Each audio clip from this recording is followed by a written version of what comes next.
Aho, Iaho, Aho, Iaho. Bienvenidos, bienvenidas a nuestro canal Aportes Afro-Costarricenses y Diaspóricos.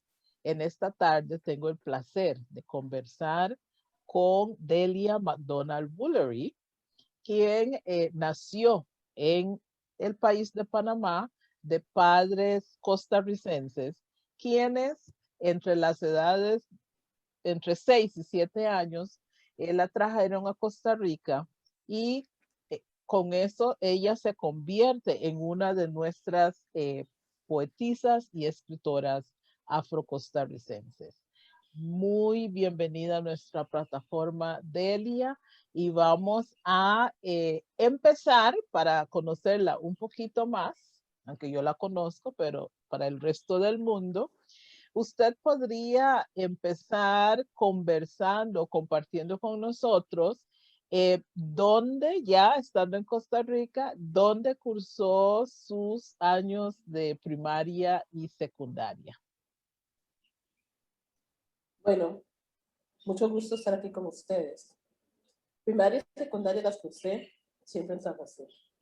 Nunca me crucé por Limón hasta hace muy pocos años. Entonces yo no tengo la misma dicción que tienen el resto de los afrocostarricenses. También es así que una vez estaba haciendo una solicitud de, no me acuerdo qué era, pero creo que trabajo o algo así. Estaba haciendo una solicitud y la persona me decía, pero su voz es muy timbrada. Usted dice, yo soy afro. ¿Cómo? No suena afro. No soy afro. Nada, tuvo que ir a encontrarse conmigo para estar seguro de que era yo la que le estaba hablando. Yo no hablo como de los afrocostarricenses o como la mayoría, según me dicen, pero eso es porque los de las nuevas generaciones, los que nos educamos en la ciudad, pues aprendimos el idioma tal cual, como lo aprenden otros niños en otras latitudes, con las mismas imperfecciones, injerencias, palabrotas, conocimientos. Todo lo aprendimos desde ese nicho de comunicación. Yo estuve en la Escuela República Argentina de primero a sexto grado y en el Liceo San José de primero, de séptimo a quinto año. Estudié educación para adultos, no ejerzo. Estudié biología, no ejerzo. Y me encantaron las letras, esas sí las ejerzo desde hace mucho tiempo.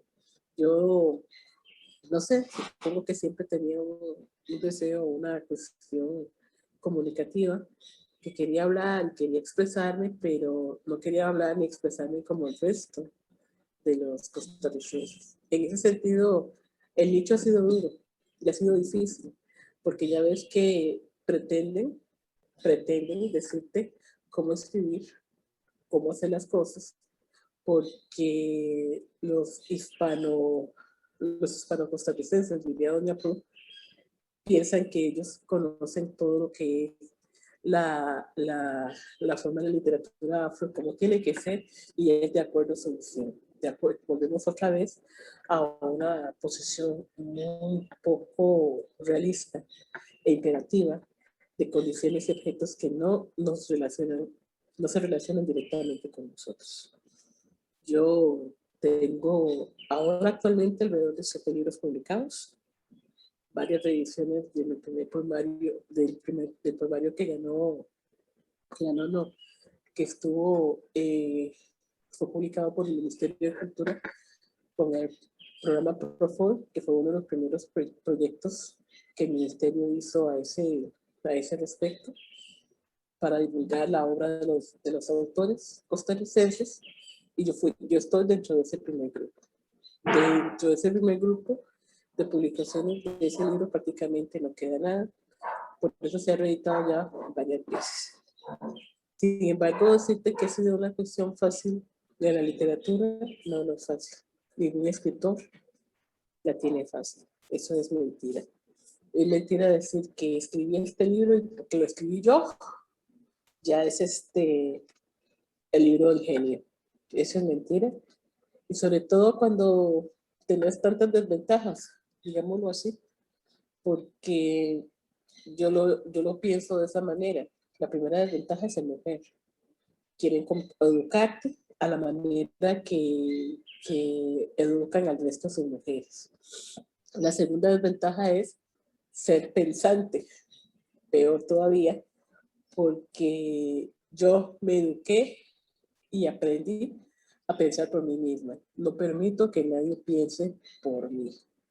La tercera desventaja es el color de la piel. Entonces, quieren establecerte dentro de sus posiciones y dentro de sus aspectos.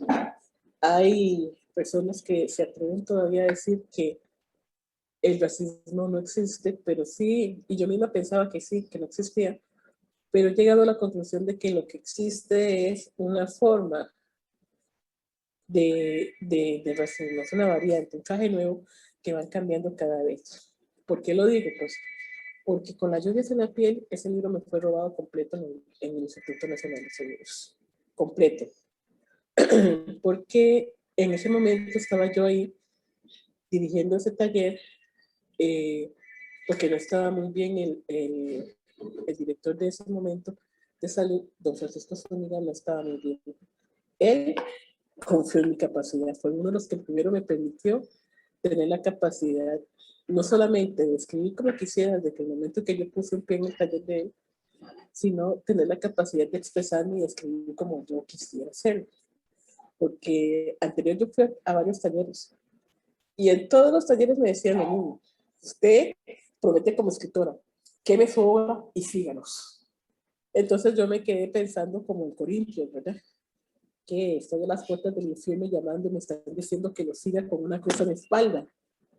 Y ellos no saben que yo ya llevo mi propia cruz, pero no voy a quemar mi obra para que alguien me diga cómo hacer las cosas. No. Y ahí yo empecé a tener muchos problemas con escritores de renombre y que de fama. Inclusive llegó un momento en el que inclusive pensé que ganas de eliminarlos a todos, a escribir una serie de cuentillos cortos ahí, todos tétricos, cosas verdaderamente malas, yo lo admito, lo sé, ¿no? Cosas que también se quedaron ahí en el IMSS y que se los entregaron a un asesor de seguridad, porque cuando Francisco murió, ellos pretendían bueno, que nos retiráramos o que siguiéramos bajo el mando de ellos, y ellos no siguieron, y ellos no estaban dentro de esas cláusulas. Ellos no fue que fue creado para los profesionales que trabajaban en el mismo, muchísimo menos, sino que era un grupo de taller, un grupo de trabajo, y mucha gente llegaba y no llegaba a ese resguardo. Bueno, a mí me quedó claro eso, ¿verdad? En ese mismo momento, porque se queda en la obra y la entregan a un asesor de seguridad y me acusan de que por lo que dice eso yo estaba haciendo vandalismo. Nunca nada de esas cosas pasaron, nunca nada de lo que ellos dijeron pasaron, sino que se basaron en los textos para decir situaciones y objetos que no están. El libro finalmente salió, pero no está completo. Ese libro es como una pequeña biografía de mi mundo de la ciudad, como yo la recuerdo. Como yo recuerdo que era mi mundo y era la ciudad. Como las revisiones que tenía en ese momento, me había llevado algunas, otras las tenía con algunos amigos y eso fue lo que pude recoger y publicar. Ahora en estos meses, en estos años, porque eso nunca me fue devuelto, yo declaro eso robo, ¿verdad? Nunca me fue devuelto. Yo con el tiempo he ido como reestructurando un poco de ese poemario. Ahora ese poemario se llama San José, ciudad imposible de olvidar. He estado retransmitiéndolo, entonces en medio he hecho las publicaciones, he trabajado, he dado clases en talleres para el mismo Ministerio de Cultura, para algunas universidades. He ido avanzando. He dado charlas a seminarios fuera del país con respecto a lo que es la literatura afro, con respecto a lo que es la literatura en sí, pero sobre todo desde el punto de vista de uno como escritor afro, no desde el punto de vista de uno como escritor dentro de una masa. Nosotros tenemos otra conformación, otro estilo, otro estudio, otra forma de ver el mundo. Porque vos mejor que nadie me lo puedes entender, la mujer afro es completamente diferente a otro tipo de mujeres. Diría nuestro buen amigo Mr. Perry, somos demasiado mandonas, no aceptamos imposiciones de nadie. Y yo en particular escribo desde yo. En particular no me gusta que nadie me tenga que venir a decir, ay, es que usted aquí y usted allá y esto lo debería haber hecho así y esto le que hubiera quedado mejor así, porque entonces no sería mi libro, sería el libro de ellos. Yo entonces parto desde mi condición como escritora, conociendo muy bien los espacios y muy bien la temática. Pues si yo algo tengo que agradecerle a don Francisco Zúñiga fue, además de todo el apoyo que él me dio en su momento, fue esa condición inalienable de enseñarme a amar la literatura, de conocer todo lo que hay alrededor mío, de investigar, de saber qué es lo que estoy haciendo, dónde estoy ubicada, dónde estoy posicionada, qué es lo que tendría que hacer y qué es sobre todo lo que tengo que decir. Aparte de don Francisco, ¿qué otra influencia? Bueno, este no es mi mundo, así que no sé qué terminología utilizar, pero aparte de él, ¿cuáles han sido sus otras influencias para escribir? A partir de él me guió por caminos para aprender otros lectores, ver otras lecturas, ver otros escritores. Entonces, las influencias que puedo tener, pues, por ejemplo, yo no sabía quién era Wendell Truth, que era el tren de medianoche en Estados Unidos. Él fue uno de los primeros que me introdujo en esa literatura negrista. Después apareció por ahí Guillén, apareció por ahí Palos Latos. Y se empezó a sumar esa cadena tan interminable de escritores afro que decía yo, pero ¿dónde han estado toda la vida? ¿Dónde han estado? Que nadie sabe ni se aboca con respecto a su obra, ¿verdad? Cuando hace tiempo se estaba haciendo una investigación con eso, porque me encanta la palabra investigar. Ese es mi hobby principal. Yo, un tema que me apasiona, como es este asunto de la literatura, como es un tema que me apasiona, yo te investigo autores, yo busco autores, yo leo, yo me recopilo y busco la información necesaria para saber cómo hacer las cosas. Entonces un día alguien me dijo algo y yo me quedé pensando, y dije yo, sí, ¿quién fue la primera autora afro? ¿Quién fue la primera autora afro conocida? No, y latina. Yo me quedé pensando, dije, no me parece como que haya visto yo, porque las que había encontrado eran norteamericanas. Después había encontrado unas colombianas, pero no encontré el primer registro hasta hace poco, creo que hace 2 años que hasta presenté una ponencia de eso, no encontré más registro de la primera autora afro, y que resultó ser una monja. Resultó ser una monja traída de Senegal y que escribía su poesía a Dios. Y resultó también que es una persona con una mística y una vida tan extravagante, tan extraordinaria, que por ejemplo, sé que se llamó Sor Santa Teresa de Jesús, bueno, ahorita me acuerdo el nombre, Sor Teresa de Santo Domingo.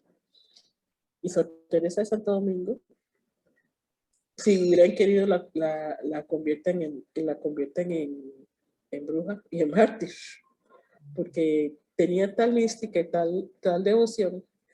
Venía en un barco con un saquito todo lleno de monedas y de oro. O sea que nunca fue una esclava convencional. ¿Verdad?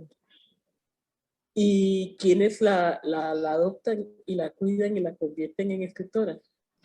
Los mismos que adoptaron y cuidaron a Sor Juana Inés de la Cruz. Las dos son de la misma orden, ¿verdad? En tiempos diferentes, pero las dos pertenecen al ducado de los Mancera. Ellos fueron las que las educaron.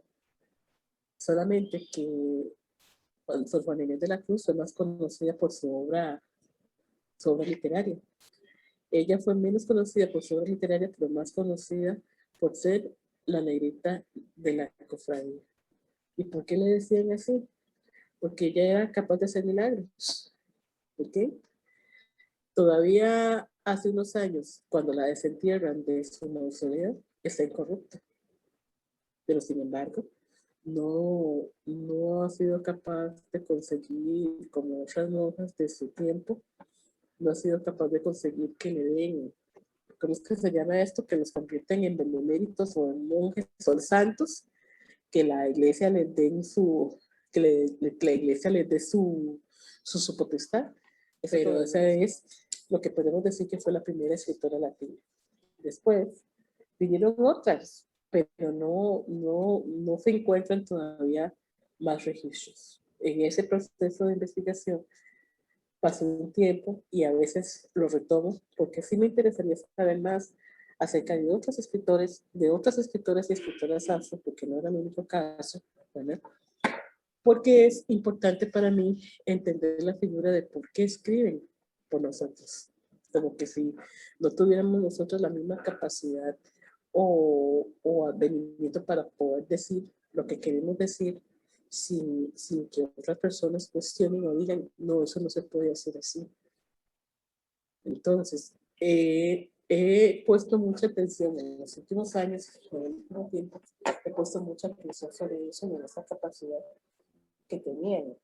Hay muchos escritores afro, pero la primera latina fue ella, después tendré a Gertrudis Corbett de Avellaneda, y van pasando diferentes autoras hasta llegar al punto actual, en el que tal vez tenemos un poco más. Pero ¿sabes dónde más se encuentran esas escritoras afro? En el mundo gitano. Extrañamente, en el mundo de los gitanos es donde más se encuentran esas autoras. Pero igual han ido saliendo poco a poco. Por eso no estoy de acuerdo cuando vienen personas a decir que van a hacer estructuras y hacen estudios. Por ahí anda un libro con el que estoy muy en desacuerdo, para hablar acerca de la crítica literaria escrita por personas que ni siquiera saben qué es literatura afro. Porque todo constituye para ellos, y más en Costa Rica, todo constituye para ellos una misma literatura. No hay cambios, no hay variantes, todos tienen que escribir exactamente igual mecánicamente. Lo que llamaría Eunice cortarle la cabeza al que destaca de forma diferente. Entonces, mi jornada como escritora, pues tampoco ha sido fácil. Tampoco ha sido una cuestión fácil. No ha sido que pueda decir, sí, yo saqué mi primer libro y luego y todo el mundo se encantó. ¿Verdad? ¿Qué pasó? ¿Cuál es el nombre del libro? Para mencionarlo. El primer libro se llamaba El séptimo círculo en obelisco. Segundo se llamó Sangre de madera.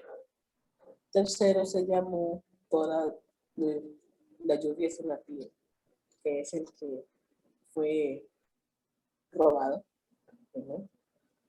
Tengo otro que se llama Instinto Tribal, que es una recopilación de varias antologías, de varios libros.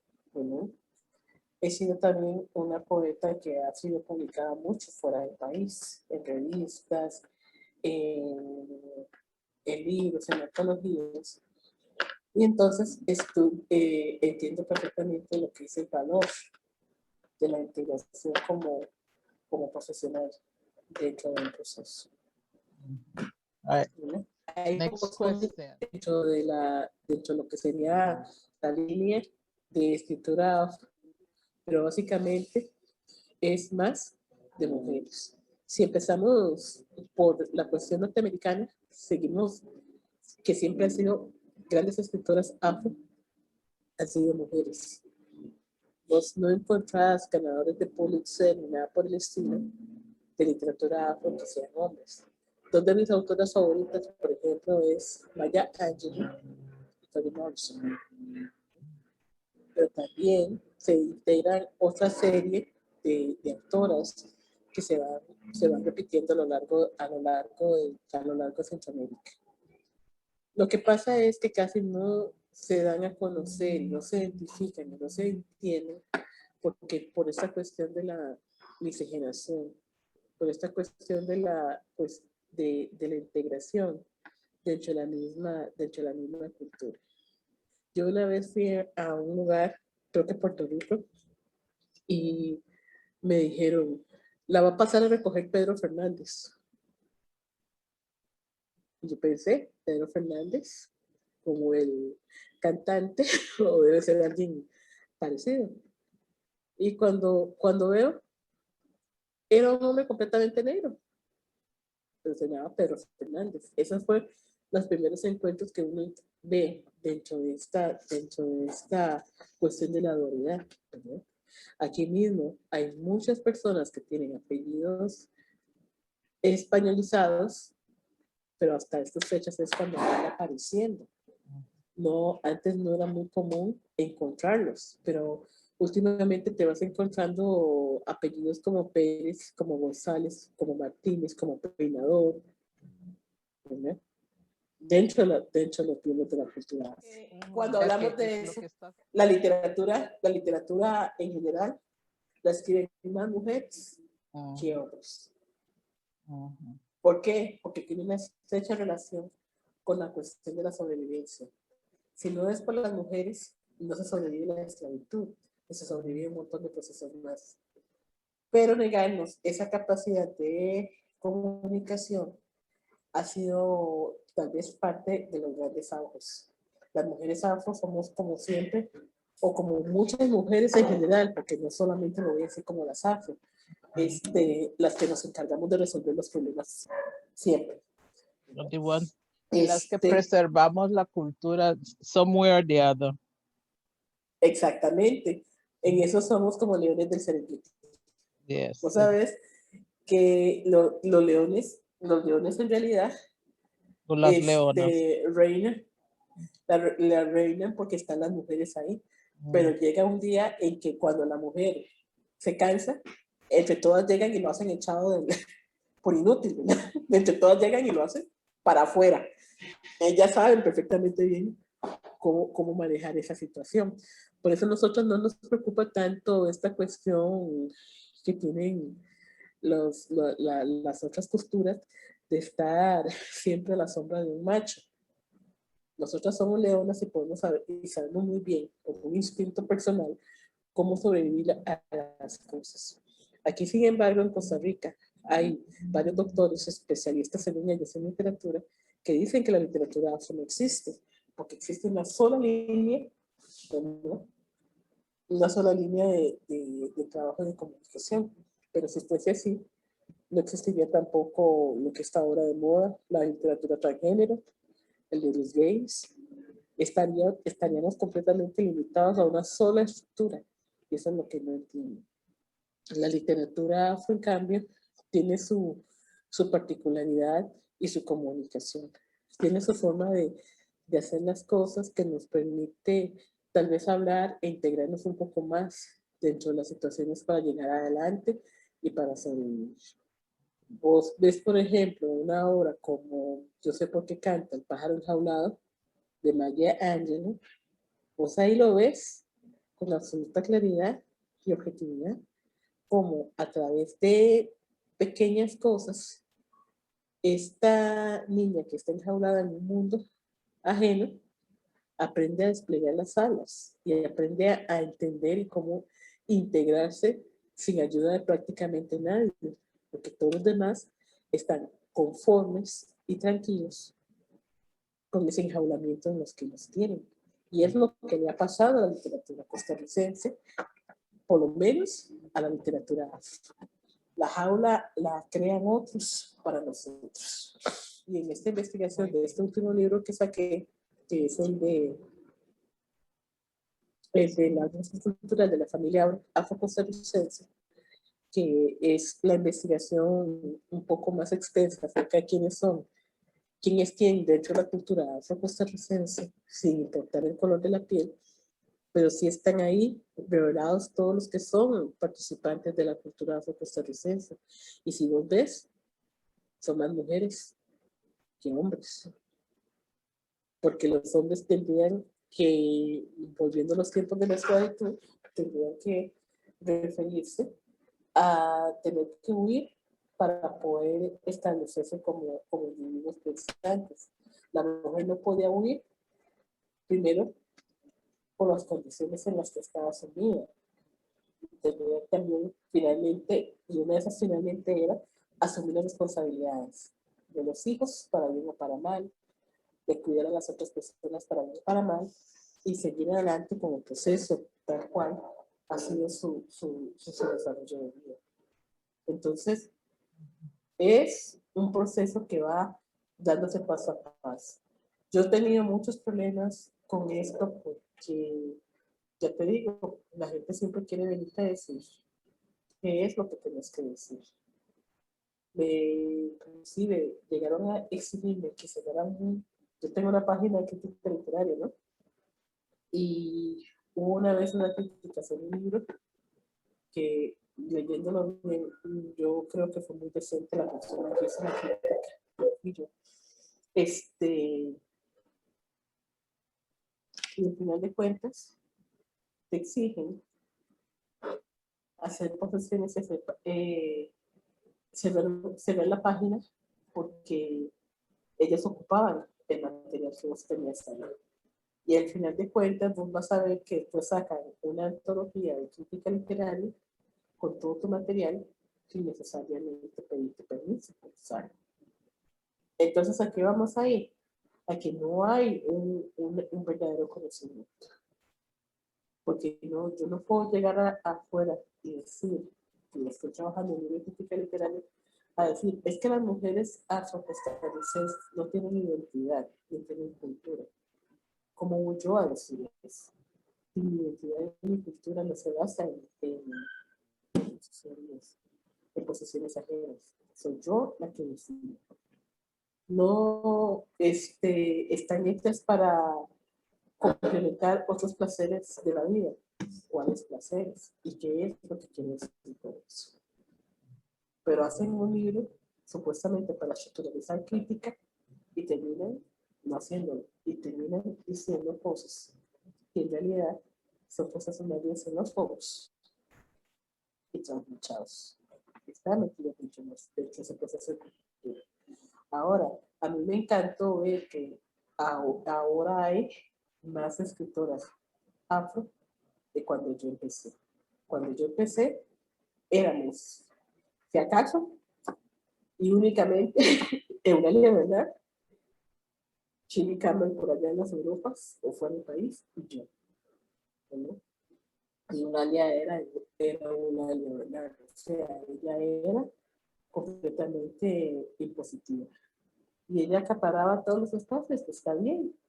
Tenía su forma de expresión y tenía sus cosas de decir, y está bien.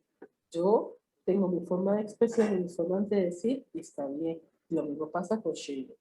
La nueva generación también tiene una forma todavía más elegante de incluirse dentro de esta sociedad literaria.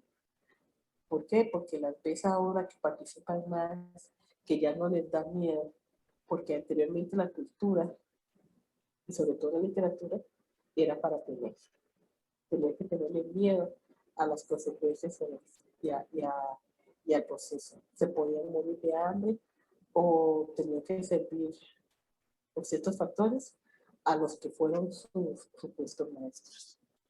Yo no te puedo tener una agenda completa de 2.000, 3.000 páginas de los acosadores que he tenido a lo largo de esto. Y no me divierte, ¿verdad? Porque a veces paso y los repaso y digo, mira, porque te acosaban y no creas que eran acosos sencillos, no, eran acosos bastante violentos y bastante fuertes. Y no habían leyes, no habían partituras, no había lugares o formas en las que te defendieras, sino que tenías que tener tu principio y tu identidad y la claridad de ideas, porque era acoso sexual y acoso de drogas, y acoso todavía en el sentido de que por machos tenían que saber cómo controlar a una mujer con él. Entonces, si uno no permitía ese tipo de juegos, no permitía ese tipo de cosas, ¿en qué te convertías? En el imbécil, el idiota, el estúpido, que nunca iba a poder hacer nada sin ellos. Y eso es tanto en hombres como en mujeres. Yo creo que yo ahora estoy inscrita, y fue por una pura casualidad, en la Biblioteca del Congreso Norteamericano, igual que Eulalia. Y lo hice muchísimo más años antes de que Eulalia llegara ahí. Y detrás mío, los Shirley, y detrás mío vendrán más. ¿Qué sé yo de la literatura costarricense? Pues bastante. A estas pocas edades, por eso me quedé casi ya sin ojos. Yo he leído todo lo que han escrito los autores costarricenses. He investigado todo lo que sé, y cuando me dicen, es que él es autor. Y entonces digo, pero yo no me pongo a hacerte una crítica. Yo me pongo a leer tu obra para saber qué es lo que tenés que decir. Lo que tu obra me diga, eso voy a entender yo que eso es. El reflejo es ahí. El espejo de tu obra es ahí. Lo que yo lea y lo que yo entiendo. Y yo entendí en esa ocasión con los premios nacionales que todos me decían, es que usted no puede saber de literatura costarricense. ¿Por qué no? Dígame por qué no. Yo soy costarricense, soy tan costarricense como ustedes. Hablo español también como ustedes. Hablo inglés también como ustedes. Entiendo el criol también como ustedes o como cualquier otro. Más bien tengo el triple de educación que ustedes. ¿Ok? El que yo no ejerza una carrera profesional como bióloga o como cualquier otra cosa, no acredita que no sepa de literatura. Porque no es así como funciona. Tienes que saber de tu práctica y es tu ciencia y es tu educación. Como ¿cómo se puede decir esto? Es la mística. Y antes decían que un educador sin mística era nada. Uno tiene que amar lo que hace. Y yo amo esto. Yo amo mi proceso literario. Yo todos los días estoy integrando. Ahora que estoy trabajando este libro en creol y el otro libro sobre la investigación, que estoy integrando más gente, que conozco más gente. Y me sorprende encontrarme escritores por todas partes. Porque resulta que hay gente que tiene su obra por ahí escondida, donde nadie le haga daño, donde no sienta que le están haciendo presión, ni le están haciendo mella, porque les da miedo enfrentarse al público. Pero yo no tengo por qué temerle al público, porque el público primero soy yo. Soy necesariamente la conocedora de mi obra y de mi acción. En fin, eso sería lo que tendría que decir con respecto a la literatura. No es un campo fácil. ¿Okay? Esto es como un desierto. La literatura es básicamente un desierto. Y no existe, como bióloga lo sé, no existe un lugar más imposible y difícil de sobrevivir que un desierto. Entonces, en esos días, cuando murió Eulalia, todas esas cosas, me quedé pensando en cuál era la visión del mundo de la literatura, cuál era su visión. Y dije yo, bueno, es que entre Eulalia y yo, ¿cuántos años pasaron? En el que ella reinó más de 25 años. Ella fue pionera. Sí. Ella fue pionera, ¿verdad? Porque bueno, ella estuvo entre dos figuras también, porque no solamente fue Eulalia Bernard. En aquellas épocas estaba Chris Duncan, que también es un autor bastante conocido. Estaba Dolores Joseph, que no llegó a descollar tanto como Duncan, y estaba Eulalia Bernard, la única mujer de ese tío. Y ella logró abrir las puertas a las otras mujeres. Logró abrir espacios muy a su modo, beligerante y todo, muy a su modo, abrió los espacios para que se entendiera que existía una nueva tendencia literaria, una nueva negritud, una nueva visión del mundo literario. Eso es una de las cosas que yo rescato muy ampliamente de ella. Abrió las puertas para que se supiera que existía otra literatura. Yo no me voy a parar en ninguna esquina de ninguna parte a decirle a nadie, te voy a recomendar que no le hables a fulana de tal, porque ella cree que es la única que sabe literatura afro. No lo voy a hacer. Más si soy blanca, pues es una vergüenza total, ¿no? Porque no es mi función hacer eso. Mi función es reconocer el legado que hay. ¿Qué es el aporte? El aporte fue saber que existe otra literatura, que existen otros autores y que se dieron otros derroteros de otras cosas completamente diferentes. Que no es solamente siempre lo mismo. ¿Por qué destaca la literatura afro?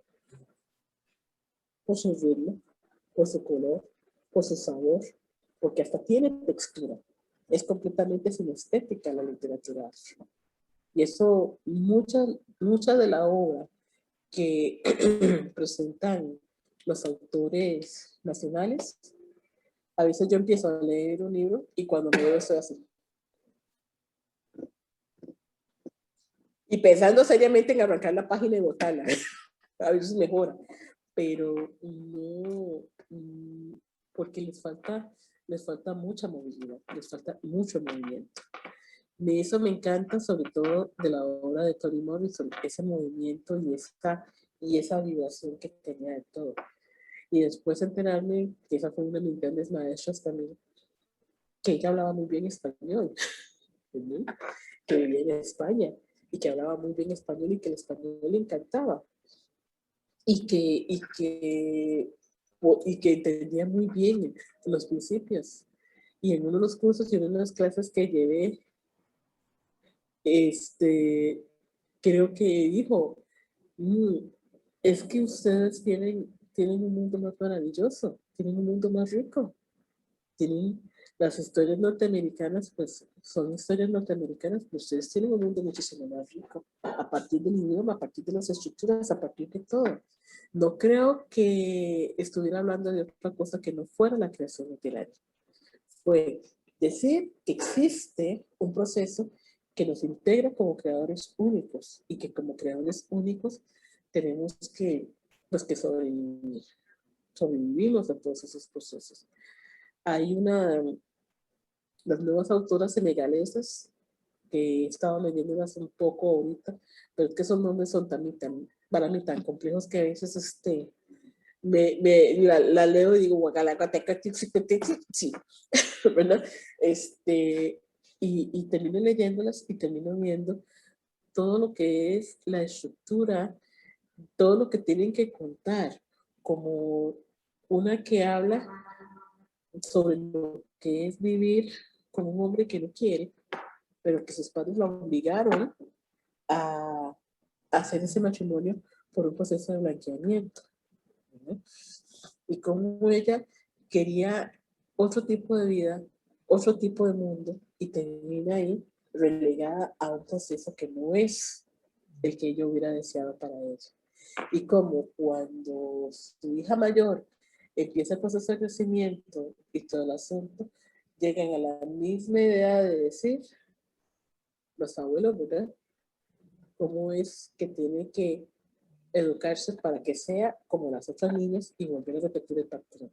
Entonces, que hacen esa disyuntiva del sí y el no, y que está tu marido obligándote a que aceptes una condición y tus padres a que aceptes una condición y vos sabiendo que tu hija merece otro tipo de oportunidades, pues también es un poco difícil, un poco poco calmante para el espíritu.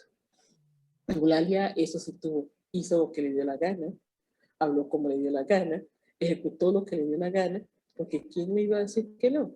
Volvemos al punto de decir, se creía la única y mejor autora afro-costarricense. Pues sí, lo era, a su modo lo era. Y que cada una de nosotras, ya sea esta nueva generación, como esta Shalaika Barrett, o como esta Pauline Gordon, o como muchos otros que he venido hablando, Nancy Bannard, todas ellas tienen su propia voz y aprendieron también a decir las cosas tal cual las sintieron. No es teniendo pues como un proceso de retirarse. Y yo pienso que todas esas cosas se lograron porque Eulalia, a pesar de todo, abrió una puerta y abrió un proceso que permitió que los que veníamos detrás entráramos. Siempre me voy a acordar de una vez con este autor, Gutiérrez Mangel. Una vez había una obra en el Teatro del Ministerio de Cultura en el 1815 y no abrían las puertas y no las abrían y todo el mundo allá afuera inquieto y entonces él llegó y ¡bum, bum, bum! Y las puertas se abrieron y todo el mundo le dieron así como la vuelta porque al final él se quedó así como espantado porque me imagino que nunca le dio todo el mundo la vuelta y se acomodó en las sillas y en las bancas y todo. O sea, eso es lo interesante de este proceso. Yo, de las influencias de los maestros que tuve, siempre voy a tener buenos recuerdos. Y está, por ejemplo, Sonia Jones, que hace rato no sé nada de ella, pero fue también una de las grandes impulsoras de la literatura afro, al menos mía, al menos de Eulalia. Yo siempre voy a tener muy claro todo lo que fueron sus palabras y fueron sus cosas y todos los gestos de apoyo y todo para poder uno desarrollarse ampliamente hacia donde uno está y hacia donde uno aprende. En eso, lo voy a volver a repetir, Eulalia fue primera. Okay. Muchas gracias, Delia, por esta participación y por sacar de tu tiempo para compartir. En algún momento que se contactaran si quieren. Ahí tengo todavía de los libros, ejemplares de los libros, de su último libro de investigación, que tal vez les interesaría saber más acerca de quiénes son los autores y la gente que forma la cultura afro-costarricense. Que se llama el álbum cultural de la familia afro-costarricense. Somos voces de la historia, sangre, tinta y papel. Somos voces de la historia, mis ancestros, su saber, mis ancestros, su saber, mis ancestros, su saber.